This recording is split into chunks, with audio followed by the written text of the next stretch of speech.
Welcome to the Author to Authority podcast. And today I am just brimming with excitement to have Kayla Ihrig with us because she is launching her book, How to Be a Digital Nomad, tomorrow.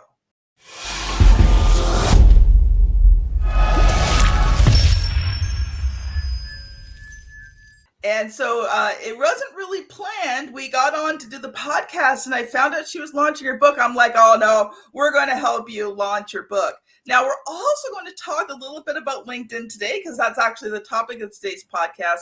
But towards the end, we'll talk about her book, the process, how you can get it. And let's just really support Kayla as a new author with her first book and just really helping her to have a fantastic book launch. Welcome to the show, Kayla. Thanks for having me, Kim. It's so nice to be here. So Kayla bought a one-way ticket out of the United States because usually we hear about people buying tickets in. She bought one out in 2017 and has spent most of her time abroad ever since. She was pushed by the feeling that life was passing her by at her 9-to-5 job, so she found work online and fumbled her way through an attempt at executing the exact lifestyle she wanted. But as a writer for publications like HubSpot and GoDaddy, and those are big names, she built an online business that now supports both her and her husband as they drift around the world. Kayla, let's get into today's topic. So we want to talk a little bit why LinkedIn is an underused platform and what we can do about it. So I would love for you to share, just first of all, why is LinkedIn underused? I don't know why people are not giving LinkedIn more love. It seems like everyone with a brand or a blog or any aspiring content creator, they can tell you about how much they've poured into Instagram. I recently talked to a woman. She said, I've been posting on Instagram every day for 5 years and I'm still not getting results. And I thought, oh my gosh, LinkedIn, imagine that investment on LinkedIn, 5 years every day. You would have such a big platform. I think people think it's maybe a little intimidating because it feels like all your old colleagues are watching you, or it's like a resume and you're not supposed to do anything fun. I'm not sure what the misconception is, but LinkedIn, I always say it's like one of those like ticket machines at an arcade whenever you're a little kid and you like put tokens in and then you get tickets out. That's LinkedIn. What you invest, you will get out. It's magic.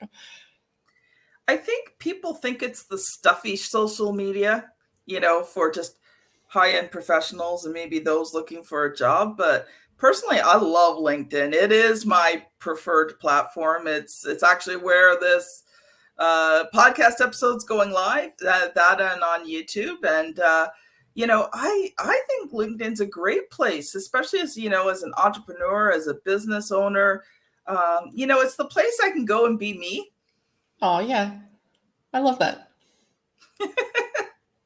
I think a lot of people feel that though. I think it's a very authentic platform. And maybe that's counterintuitive because at first it seems like everybody's like putting on their business face, they're putting on their like 9-to-5 personality. But I think it's the opposite. I think people are really themselves.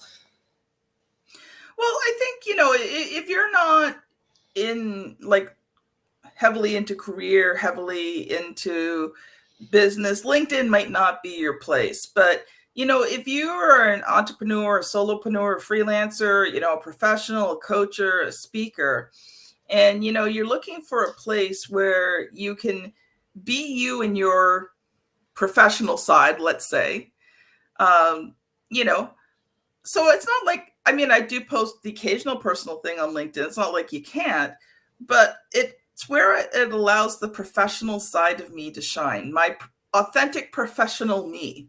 Yeah. So, Facebook is where you post the other stuff, right? And Instagram and those places.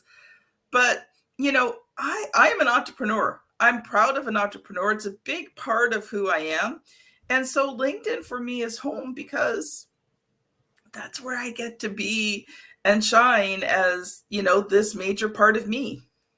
Yeah, it's really nice to feel that way about a platform. And I feel like you see other people feel that way as well. You see other people genuinely making really genuine content, really trying to make connections and friends and trying to help each other out. I just think it's the most authentic place on the internet.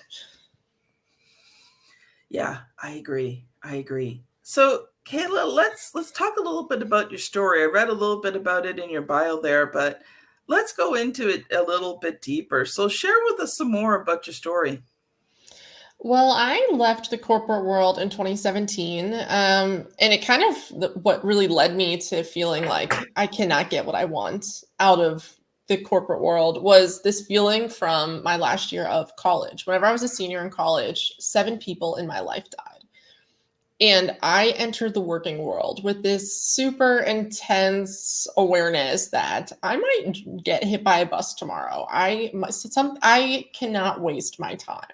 So I spent a year working at a nonprofit, and the mission was so important and the work was so important, but I felt like a lot of people were unhappy because they didn't have enough money.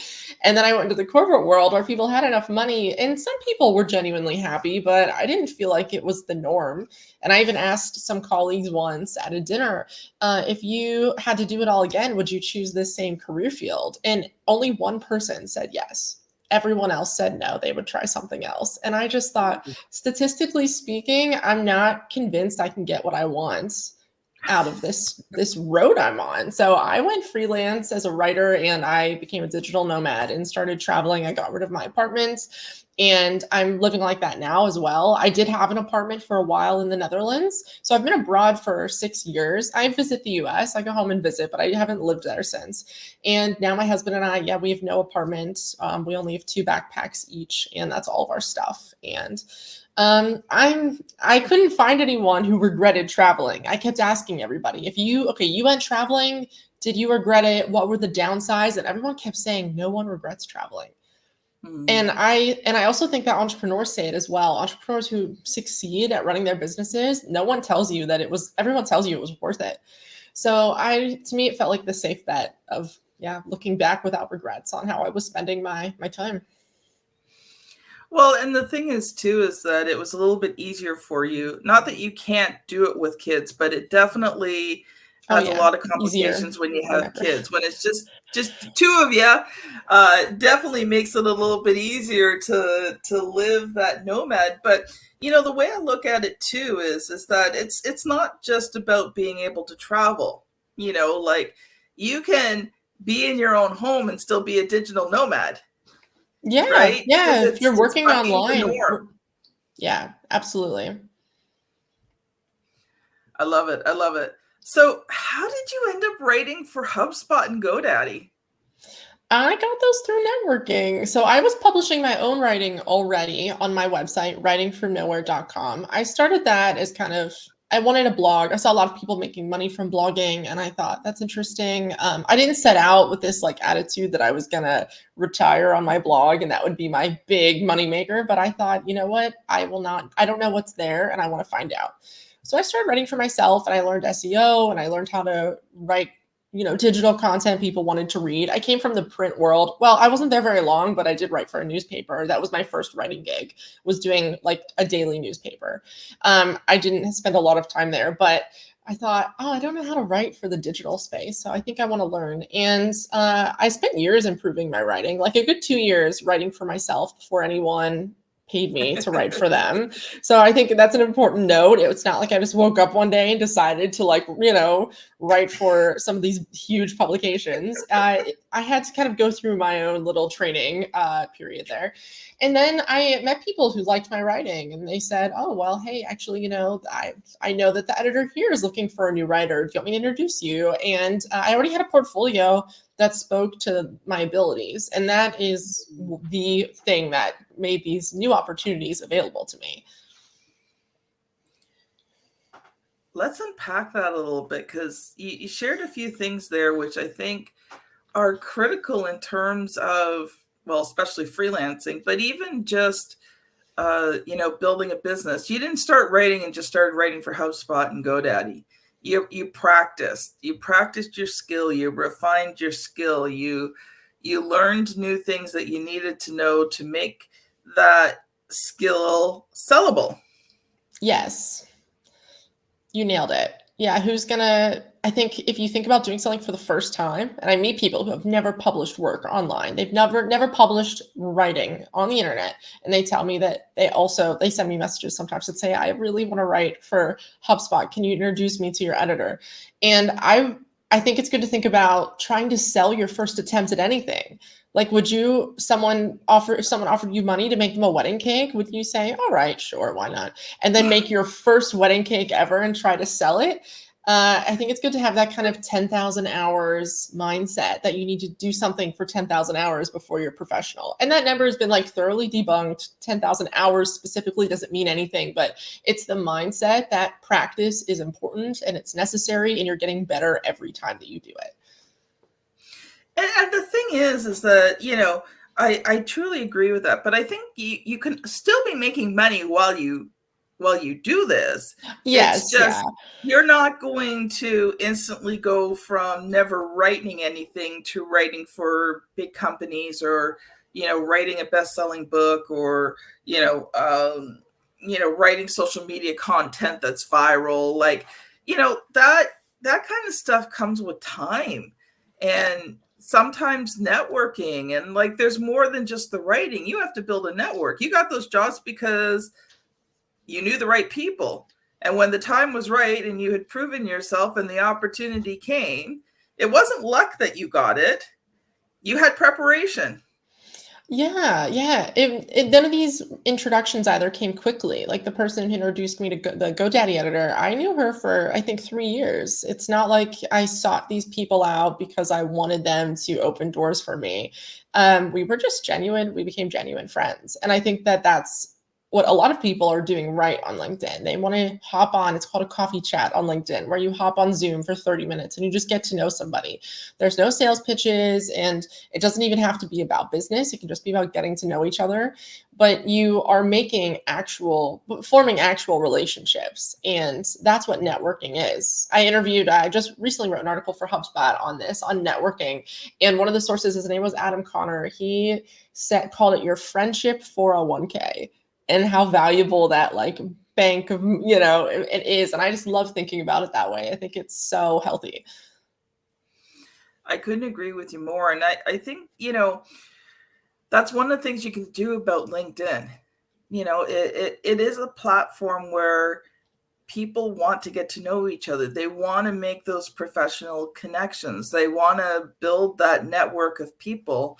And, they're don't get me wrong, there's always the scammers and the whatever, but there is a true authentic group of people on LinkedIn who are looking to professionally network, create those relationships, create a network of people that they know, like, and trust, where business is referred back and forth to each other, opportunities are given to each other.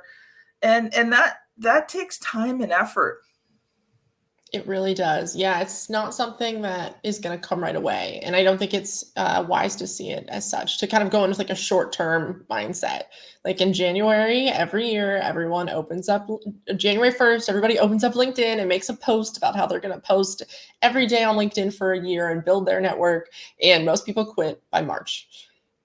They I peter don't think out. most people make it through January. No, I was being generous. I was also thinking that most people don't make it through January, but I wanted to give people a little more hope. Here's the thing. I don't think you have to post every day on LinkedIn. I think, if you're posting like one article a week, a couple of posts, maybe a live video, that's about all the content you need on LinkedIn. Like, you don't need to be, and your video could be about the article, so it's not like it has to be two different topics. You could kind of write the blog and then talk about the same topic. It's just giving it in different formats. And or you do the reverse, is you do the video, you transcribe it, you work on it so it's actually a good written piece of content, and then you put it out later in the week as an article. Yeah, yeah. And then commenting and spending time, like the most important form of content on LinkedIn is commenting and getting to know people and people getting to know you. And treating it like a two-way phone conversation instead of a megaphone.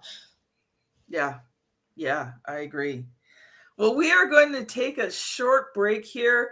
Audience, if you want to know how to write a book that converts readers into clients and then use that book to scale your business, you are going to want to listen to this short ad and take advantage of this free resource.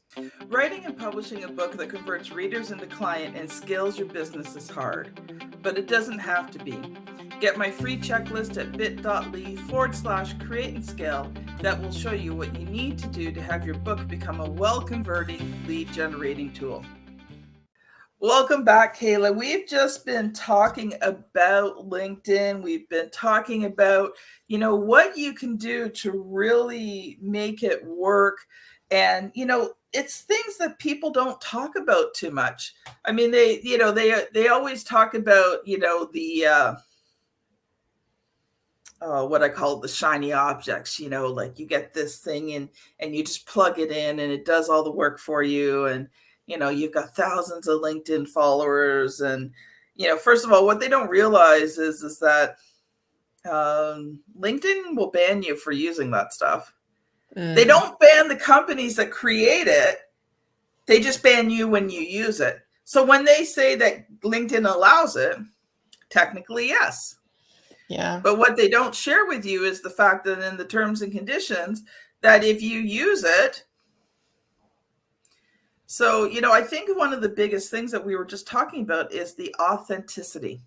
Yeah. Being authentic, making it the goal to create relationships, build your network.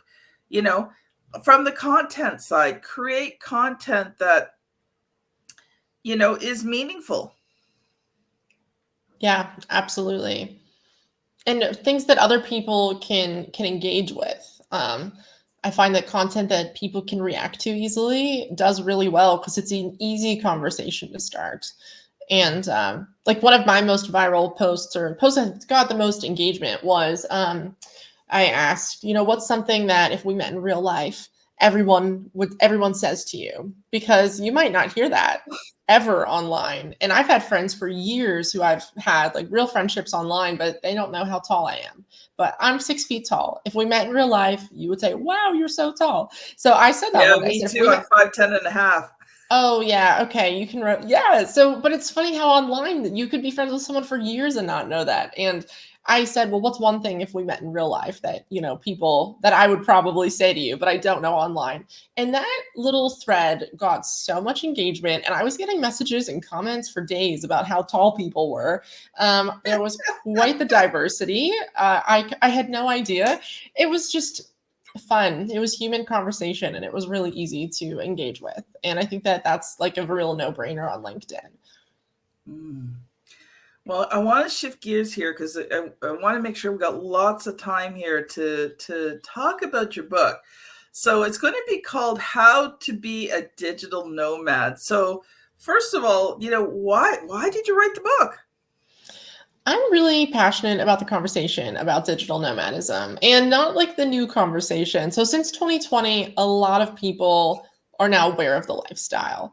And there's kind of this misconception that digital nomadism was born in with the pandemic, like remote work just emerged that day, that year. And I try to give the perspective because I became a digital nomad in 2017 and people thought it was so weird. No one had ever heard of this term before, even though the term was not new, but it was like not a part of this like social like conversation. And people acted like it was really strange and bizarre. And in my research for the book, I found that the digital nomadism goes all the way back to the 80s and people are still Really, that far back? Yeah, the first portable computer. I found the first digital nomad. His name's Stephen Roberts, and he is a technology writer, and he got the Radio Shack Model 100 computer, and he used yeah, even Radio Shack is a blast from the past. I feel like if there are any Gen Z listeners, they're going to be like, "What's that? Is that a website?" That was the premier technology. Stop. Oh, wait, it was. It was everything.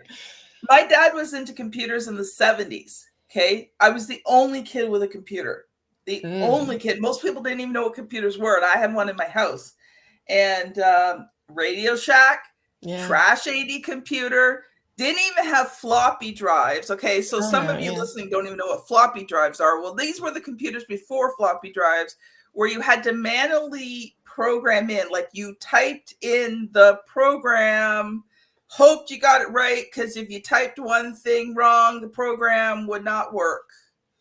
And my dad would design programs on the side. And so my job was to either type them in, not that I was a great typist, but I was willing to do it. Or secondly, check my dad's work, because half the time his typing was worse than mine. So I just went through and fixed his typing so that the code would work. And yeah, so I had a computer in my house, and Radio Shack. My husband, when I met my husband, he was working at Radio Shack. Yeah, it was everything back then. Even into the 90s and early 2000s. I actually don't remember when they went out of business, but yes, I just think it's so fun to look at the movement as a whole, because I think it's important for anyone to acknowledge the history of what they're a part of, and not that anyone, I mean, it doesn't change anything about how you act or behave, but I think that it's easy for kind of every generation to feel like they're the first ones to feel this way. And in reality, people have always felt like, I just want to quit my job and travel. That it is not a new feeling. And the technology isn't even that new. It's evolved, but it's not new. And so I found digital nomads that were there living this lifestyle at all the big moments in the technological chain. So Stephen K. Roberts in the 80s with portable computers, Rob Palmer in the 90s with dial-up internet. He was driving an RV with his 4 kids and his wife and a computer, and he would pull up to people's houses and knock on their door and ask them, do you have dial-up internet, and can I pay you to use it? And if they said yes, then he would string the cord through the window of the house and into his RV and plug it into his computer and do his work. And then from there, it was internet Wi-Fi cafes in the early 2000s, and then home Wi-Fi and smartphones, and then the pandemic. And those were the big milestones in this lifestyle. I think it's so much fun to hear the stories of what it was. And everyone who talked about it said that it was they didn't mind. Like, can you imagine having to use like cable internet or a Wi-Fi cafe where you had, and those still exist in some countries because like Wi-Fi isn't legal everywhere. You have to go to an internet cafe. But oh my, it's just so fun, I think, to look back. And I even asked Steven, were you ever annoyed by the technology? He would send his articles through a payphone with something called an acoustic coupler. It was like suction cups that went on both ends of the payphone, the receiver. And I asked him, were you ever annoyed with all these steps? Because look at us, like, who doesn't get annoyed when the Wi-Fi is a little slow? Like, we have no patience for it anymore. And he said, no, that was the fun. It was so cool. And I just think it's a really cool moment to look back and see what people were doing then and what they're doing now. Because all the people I interviewed are still traveling or doing something non-standard or living in another country.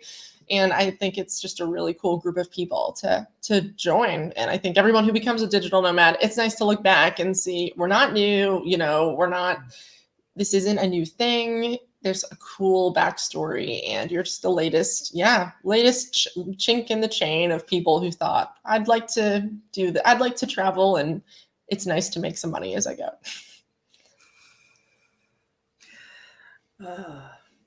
So you talk in the book a lot about the history. But do you have the how-tos in the book as well? Oh yeah. Yeah, I cover everything from what type of work are you going to do and where should you go and the technology you need and how do you avoid trouble. I assume a lot of people are going to go abroad. You can absolutely be a digital nomad in your home country, but if you're going to go abroad, how do you keep yourself healthy? How do you handle health problems whenever they happen? Because if you stay abroad long enough, everything that would have happened to you at home will happen. Like your credit card will get stolen or lost. You'll end up needing to go to the doctor for something. That's just how life is. And the longer you're abroad, the more likely it is that you're going to have to handle these things. So I talk a lot about preventing problems and managing them and communicating it with your team, because you're not a successful digital nomad if you don't keep your career going. You're going to run out of money or get fired. It happens all the time that people I don't know, they are surprised by how much work they need to do, or they don't work enough, or their team says, you know what, there are layoffs, and since you're not here anyway, it's going to start with you. People lose their jobs every day at home, so of course you might lose your job whenever you're abroad. So how do you insulate yourself from these kind of fumbles that are really natural to happen? So, Kayla, I'm going to ask the question I ask every author that comes on the show. Okay. What has been the good, the bad, and the ugly of writing, producing, and publishing this book? Oh my. Okay. I will say that the bad was getting endorsements. That was the most grueling email. It's like number of emails I had to send in my life, having to email people and ask them to read my work and compliment it if they felt, if they were willing to do so. That was terrible. And just knowing that it couldn't be edited, I had a lot of anxiety submitting my last round of edits to my publisher, and knowing that I can't make changes, that like kept me up at night for a week. I did not sleep well for a week. That Because was the this was bad. it. This was the final version. This was done. No more analysis. Like, And then the next day I thought, oh, of course, I had the best story to tell for that, lesson, and why. Oh, I wish I could go edit it. Is it too late? And on my mind, I'm like, well, just start making edits in the Google Doc, and that'll be, if there's a version 2, or what is it? A second edition, you can make these edits. And I had to I just stopped myself. No, that's crazy. This book isn't even published. It's not even print, or at the time it wasn't even printed. You cannot start on edition 2 because you're so worried about having been able to do it 1% better. Actually, that was the ugliest part of it, I will say. The bad was the final month of writing. I wrote from January till the end of June, and that last month in June, I hardly did anything. I think I was writing heads down for 12 hours a day for the whole month. And I have a vitamin D lamp that I use to help keep me awake, and I had it on for 12 hours a day. I couldn't fall asleep because my brain was so turned on by this light. I couldn't fall asleep. And I was telling my husband, I don't know why. Maybe I'm just so worried. And he's like, it's that ball of sun next to your computer. You're burning your eyeballs. I'm like, that is it, isn't it? I was just so hyper focused. That was bad, but it was the end. It was the end of a long journey. It just had to happen, running for the finish line. And the good was hearing people read it, because I've done a lot of writing, but it's always been marketing. I'm a marketer, so I write marketing for HubSpot and GoDaddy, these publications where I ghostwrite for clients about the things that they really care about. But I'd never written about things that I loved that were, outside of my professional realm. So hearing people say that they liked the way I talked about life and travel and career, that was a first for me. And it was so nice. I took screenshots of every nice thing that everybody said, and I saved them in a folder on my phone, and I read them often. It's sad. so Kayla, let's talk about your book launch. It's tomorrow. What is that going to look like? Most of the work's done. I've done a lot of writing, a lot of interviews. I'm just hoping it goes well. I have no idea what to expect. Absolutely no idea. I'm glad that I worked on the launch for so long, because I started heavily working on the launch at the beginning of October. So it was, a lot of it's done already. And my publisher provided a lot of support, a lot. So I've been incredibly lucky. I think a lot of people don't have positive experiences with their publishers, and I have nothing but good things to say about my experience. So I feel really, really lucky. I feel like I really had a team behind this launch, and that's pretty cool. I love it. I love to hear that, because I hear a lot of stories about the other side of publishers, and it's like, oh, come on, you guys, do better. Do better. There will be a bottle of champagne. I should have said that. Sorry. That's my plan for tomorrow. A bottle of champagne that my husband doesn't like, so it'll just be me. And I'm traveling, so I'm not having a party. I'm not physically with anyone except my husband. So it's It's very on brand with the book. So Kayla, if people are listening to this and they want to get the book tomorrow, January 30th, how do they find it? They can get it on Amazon, Barnes & Noble, Target. It's on the websites there. I don't know where it's going to be on the shelves yet. I kind of don't know until it happens. But I think Amazon is most people's favorite book distributor. And look at your local bookstores as well. I know you'll have the link in the comments. It's better to search for my name because there are other books called How to Be a Digital Nomad. So it's better to search for my name, and then you'll find it. If you can buy it from an independent bookstore, that's such a nice way to support them. Kayla, spell your name for us. Ihrig, Ihrig. And my first name is Kayla, spelled the traditional way, Kayla. For all of those who are listening to the podcast. Yes, sorry, I was thinking about the show notes, but if you're listening, Kayla Ihrig, I hope you can find it from another a local retailer. Wow. Kayla, we have time for you to give one final thought before we sign off. Oh, I would say that if travel is not for everyone, digital nomadism is not for everyone. But if you've always wanted to travel more and you think that you want to try this, then you really, really, really should, because it's so if it calls to you, it's just even better than you can imagine. It's such a cool way to do your work and experience, experience more out of your day if that's what you are aiming for. Love it. Love it. Audience, if you've enjoyed today's episode, I'm going to get you to be going way, way back today to episode 380, Book Publishing Basics, with myself and my previous co-host, Juanita Wooden-Radko. If you're on YouTube, you will find the thumbnail here somewhere, depending on where my daughter put it today.